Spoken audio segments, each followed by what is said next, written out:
बिहार में सियासी हलचल के बीच खबर है कि कांग्रेस अध्यक्ष मल्लिकार्जुन खड़गे ने नीतीश कुमार से वर्चुअली बातचीत की है।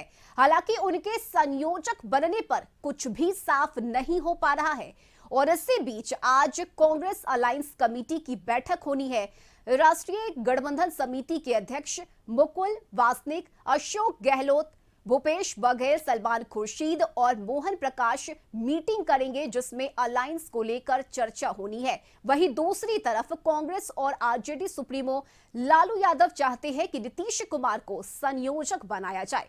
हालांकि अभी कुछ भी साफ नहीं हुआ है। वहीं सूत्रों के अनुसार जेडीयू के 10 से ज्यादा सांसद चाहते हैं कि नीतीश कुमार फिर से एनडीए के साथ जाएं। यानी नीतीश कुमार पर अब अपने सांसदों का भी दबाव है और ऐसे में देखना दिलचस्प होगा कि नीतीश कुमार का अगला कदम क्या होता है।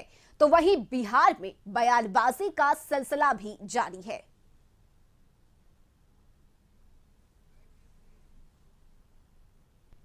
एक तो घमंडिया का गठबंधन है, सारे घमंडिया लोग हैं और उसके बाद इसमें जितने नेता हैं सब फरौडिया हैं, सब फरौडिज्म से राजनीति करते हैं। ये लोग विकास नहीं करते हैं, ये राष्ट्रवाद की राजनीति नहीं करते हैं, ये टुकड़े टुकड़े गैंग के सदस्य हैं। भारत तेरे टुकड़े होंगे इंशाअल्लाह इंशाअल्लाह, तो ये वाले लोग हैं। तो ये सारे फरौडिया सारे एक दूसरे को ठगने में लगे हैं। ये सीबीआई, ईडी और घपले घोटाले वाले लोग हैं। ये सीबीआई और ईडी के डर से आपस में एकजुट हुए हैं। तो उसी हमको नहीं लगता है कि माननीय जीतन राम मांझी, चिराग पासवान और उपेंद्र कुशवाहा जी को हिम्मत भी इतना बोलने का है कि हम इतने सीटों पर चुनाव लड़ेंगे, जैसे ही बोलेंगे तो सीबीआई पहुंच जाएगा। ऐसी कोई अवधारणा नहीं है। यहाँ हमारा सीपीआई है, सीपीएम है, माले है, राजद है, जदयू है। यहाँ कहाँ कांग्रेस है। यहाँ पर साझा कार्यक्रम है, साझा नेतृत्व है, साझा रणनीति है। यही तो साझा विरासत का सबसे बड़ा प्रमाण बिहार। और दिल्ली से संवाददाता रवि नीरज इस वक्त हमारे साथ जुड़े हुए हैं। रवि, मल्लिकार्जुन खड़गे और नीतीश कुमार के बीच बातचीत हुई है, लेकिन इस सब के बीच सामंजस्य की स्थिति बनी हुई है कि आखिर नीतीश कुमार का अगला कदम क्या होगा। क्या नीतीश कुमार इस आईएनडीए अलायंस में बने रहेंगे, नहीं रहेंगे? कई तरह की चर्चाएं हो रही है। जी हाँ, सबसे बड़ी बात है कि नीतीश कुमार जी और खड़गे जी को आपसी दोनों का वर्चुअल बातचीत होनी थी, कल ही होनी थी और बातचीत होने की सूचना सूत्रों से आ रही है। ये आधिकारिक रूप से इसकी पुष्टि नहीं हुई है, लेकिन अब नीतीश कुमार के पास दो रास्ते हैं।